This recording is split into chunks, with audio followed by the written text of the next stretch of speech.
learners. This is my third video on sample paper of IP 065 class 12 2021 issued by CBSE. This video covers all the questions related to Pandas series. अच्छा, इससे पहले जो दो video हैं, पहले के जो दो वीडियो बनाए हैं उसमें भी हमने जो इशू किया गया है सैम्पल पेपर सीबीएसई के थ्रू, पांडास पाइथन के जो पांडास का जो टॉपिक है डेटा फ्रेम, इसके ऊपर वो दोनों वीडियो कवर हुए हैं।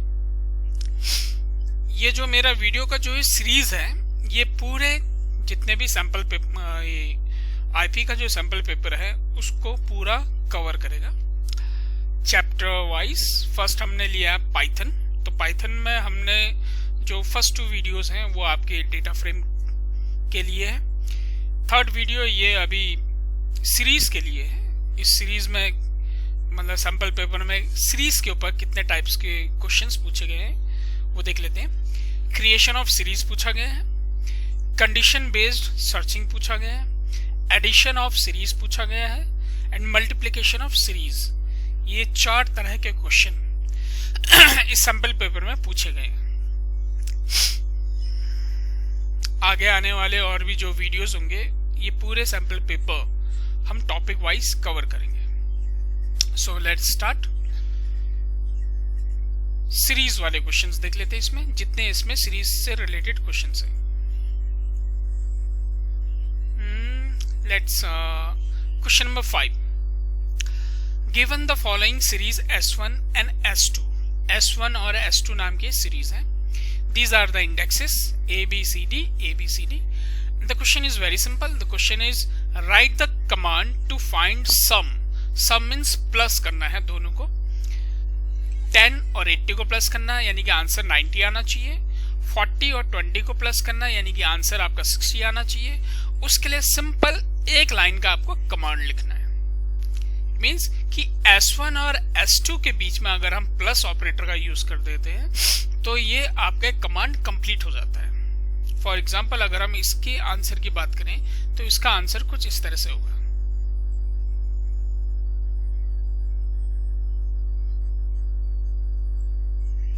S1 प्लस S2, यानी कि S1 के जितनी वैल्यूज हैं और S2 के जितनी वैल्यूज हैं वो प्लस हो जाए। सम का मतलब प्लस। ये आंसर हो गया। चाहो तो इसको प्रिंट के अंदर पास करा दो,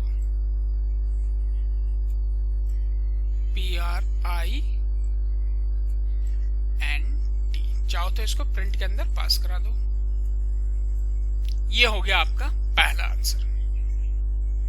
या इसको सिंपली x एक वेरिएबल ले लो, equal to S1 plus S2, that's it, और x को प्रिंट करा दो। तो आपका क्वेश्चन नंबर 5 ये सॉल्व हो गया। दो सीरीज दी हैं, दोनों को हमने प्लस करना है। तो सीरीज के नाम आप S1 है, S2 है, इन दोनों को प्लस कर दिया, बीच में प्लस ऑपरेटर लगा दिया, तो हमारा एक कंडीशन तो खत्म हो गया, addition of series. Next question देखते हैं और कोई मिल जाए सीरीज का। क्वेश्चन नंबर, ये सीरीज का नहीं है, ये भी नहीं है, ये भी नहीं है, ये भी नहीं है, ये भी नहीं है, ये भी नहीं है, ये भी नहीं है। हाँ, ये आ गया 24।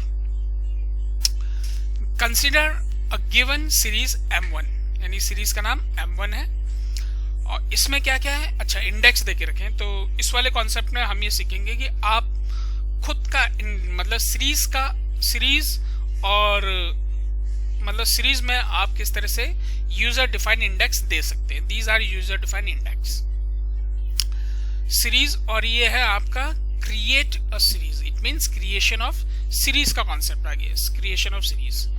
अब देखते हैं कि इसको हम कैसे करें। सिंपल है।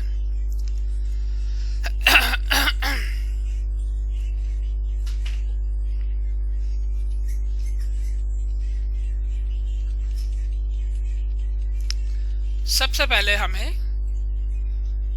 इंपोर्ट करना पड़ेगा क्योंकि पांडास से रिलेटेड है। तो सबसे पहले हम लिखते हैं इंपोर्ट। क्या लिखते हैं? इंपोर्ट। फॉन्ट में थोड़ा सा इंक्रीज कर दे रहा हूं।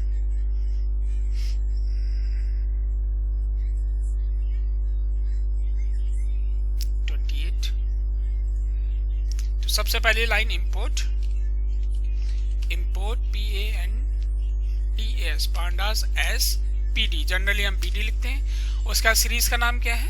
M1। तो हमने लिखा है M1 equal to PD dot series SERIES, series capital S, और इसके अंदर पास करा दिया लिस्ट फॉर्मेट में। सबसे पहले डेटा पास होता है, तो my data is this one 45 65 24 and 89, ये पास हो गया।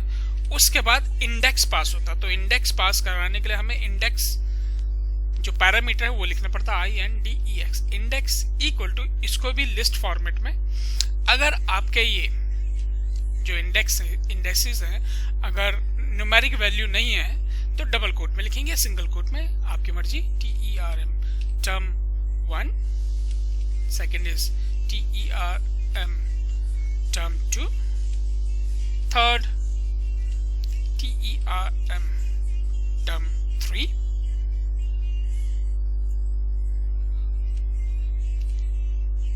TERM term 4, that's it। उसके बाद ये, तो इसके थ्रू आपने क्या कर दिया, अपना एक सीरीज बना दिया। सिंगल लाइन का कोड है, जो भी ये दिया है ये हमने यहाँ पे लिख दिया है। सबसे पहले डेटा, ये डेटा होता है, ये इंडेक्स होते हैं। तो सबसे पहले डेटा पास किया जाता है, उसके बाद इंडेक्स। अगर इंडेक्स नहीं दिए हैं तो index operator, sorry, index attribute देने की जरूरत नहीं है। एक तरीका तो ये हो गया आपका करने का। दूसरा तरीका, आप मार्क्स नाम का एक बना सकते हैं में यार, कैस मार्क्स इक्वल टू ये लिस्ट फॉर्मेट जो मैंने यहाँ पे पास कराई है, आप यहाँ पे भी लिख सकते हैं ऐसे, और सिंपल यहाँ पे फिर इस मार्क्स को आप पास करा सकते हैं, MARKS मार्क्स। चाहो तो आप पहला तरीका यूज कर सकते हैं, चाहो तो आप ये वाला तरीका यूज कर सकते हैं। बात एक ही है। ये हो गया आपका क्वेश्चन नंबर 24, और हमारा ये पैटर्न भी खत्म हो गया, क्रिएशन ऑफ सीरीज। उससे पहले हमने एडिशन ऑफ सीरीज किया था, ये क्रिएशन ऑफ सीरीज। अब क्या बच रहे हैं? कंडीशन बेस्ड और मल्टीप्लिकेशन ऑफ सीरीज, ये दो चीज बच रहे हैं। आप देखते हैं इनके ऊपर क्वेश्चंस कहाँ पे रखे गए हैं। ओके, ये दो क्वेश्चन रखे हैं। Question number 27, question number 27 says consider the following series object SMT। अच्छा, सबसे पहले सीरीज का नाम भी पता होना चाहिए कि हम कैसे पता करेंगे कि किस सीरीज का नाम क्या है। ये सिंपल होता है कि जो ये नाम है ये SMT है, यही इस पूरे सीरीज का नाम है। And these are the index number. जैसे ऊपर term 1, term 2, term 3 index number थे, उसी तरह से यहाँ पे table, chair, sofa and stool, these are the indexes. Okay, index names दिए हैं, और दीज आर द अमाउंट दी है। ये जैसे डेटा यहाँ पे दिया रहता मार्क्स, उसी तरह से ये अमाउंट हो गए, या अमाउंट ना कह के ये हो गए आपके रेंट। आप कुछ भी मान सकते हैं, कुछ भी नहीं, जो यहाँ पे रेंट दिया है आप इसे रेंट ही मानेंगे। यानी कि टेबल का जो रेंट है वो 350 है, चेयर का रेंट 200 है, सोफा का रेंट 800 है, एंड स्टूल का रेंट 150 है। Okay, now question number 1, write the command which will display the name of furniture having rent greater than 250। see this one, यानी कि जो ये रेंट है, ये रेंट दिए गए हैं।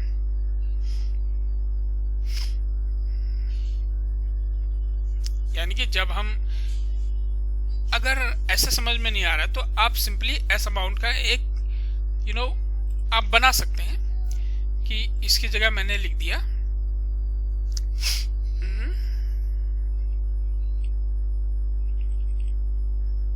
S amount, SAMT PD dot series, और इसके अंदर पास करा दिए मैंने ये पूरे next is 200, next is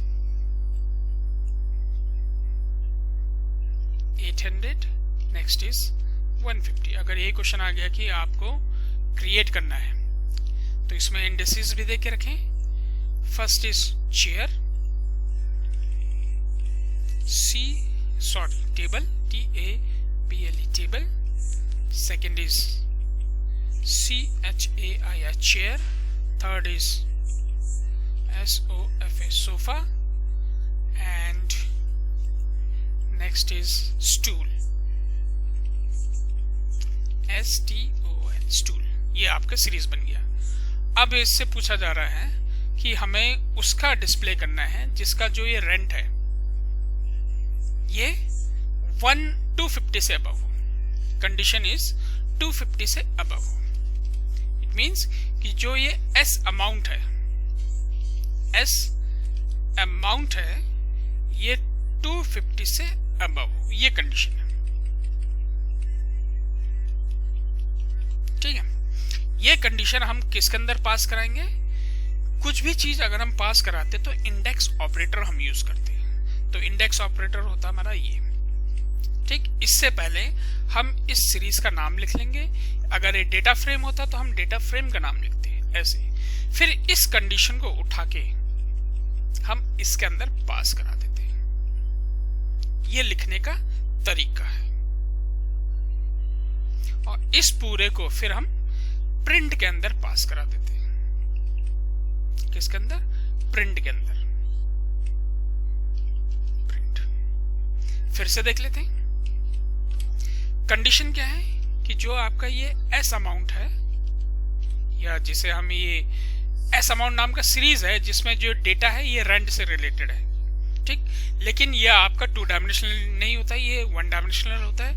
इसलिए हम इसे पूरा ही सीरीज का नाम लेते हुए ही करते हैं हम हमेशा। ठीक है, तो ये कंडीशन हो गई 250 से अबव।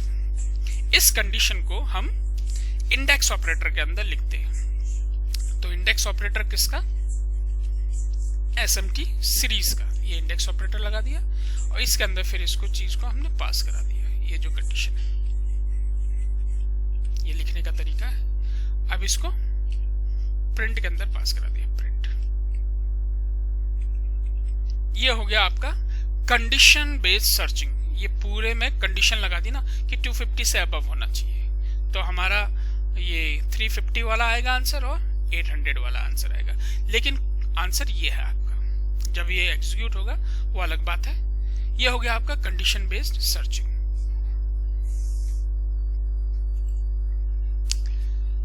अब देखते हैं नेक्स्ट क्या है। कुछ और भी क्वेश्चन है इसमें, देखते हैं। हाँ, second question, right command to name the series as furniture. यानी कि जो ये सीरीज है S अमाउंट, अब इसका नाम क्या होना चाहिए? फर्नीचर। तो इसके लिए हम जो कमांड यूज करते हैं दैट इज नेम कमांड। तो लिखने का तरीका देख लेते हैं कि इसका आंसर हम कैसे लिखेंगे। बी पार्ट,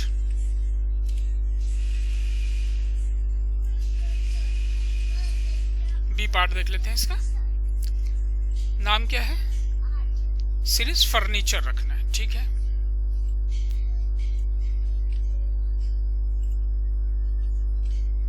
फर्नीचर रखना है।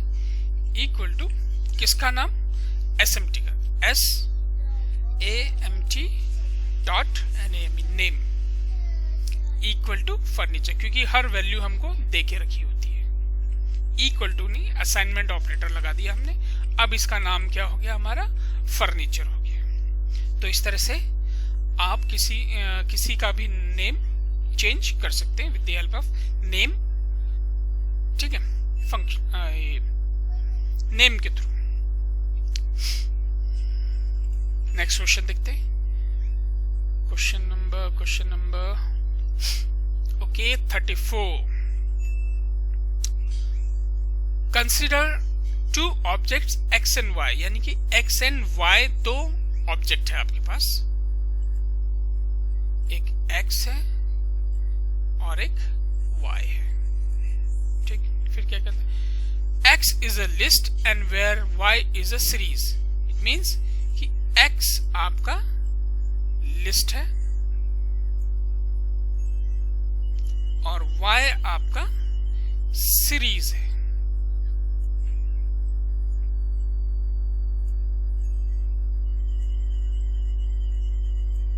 इसकी वैल्यूज दोनों की सेम है।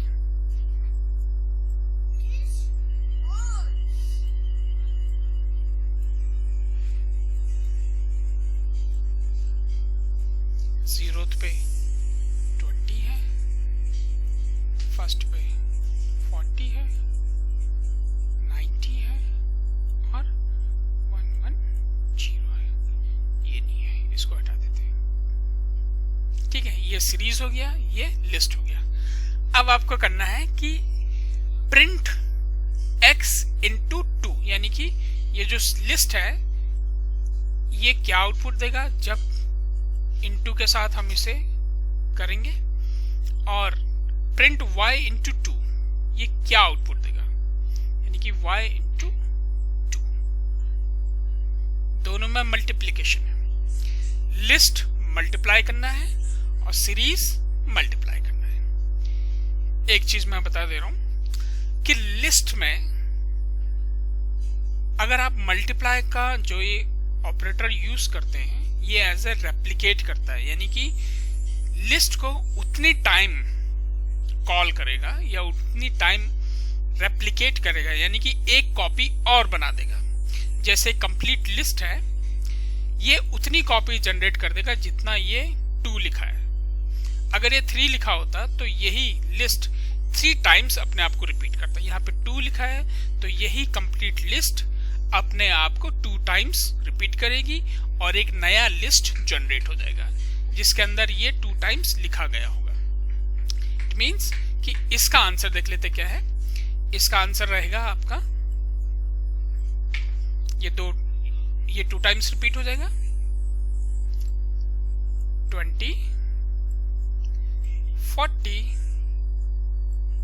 90, 110, ये एक बार रिपीट हुआ, फिर 20,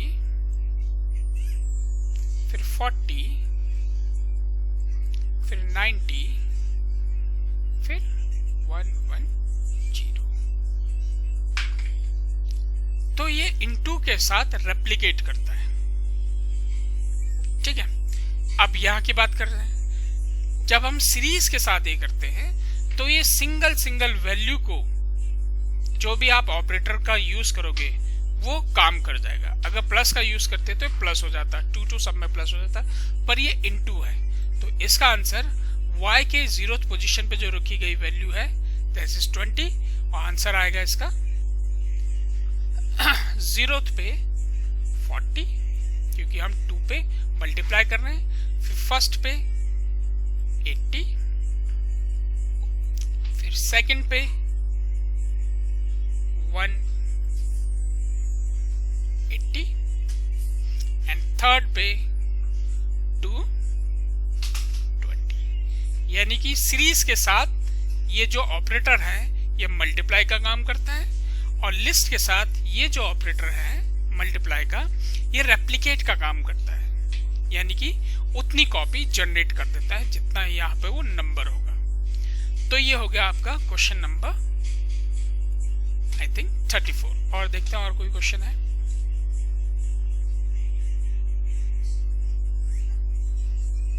डेटा फ्रेम के ऊपर है, डेटाबेस के ऊपर है, ये इसके ऊपर है। ओके, इस वाले सैंपल पेपर में केवल ये 4 क्वेश्चन आए थे जिसे हमने समझा।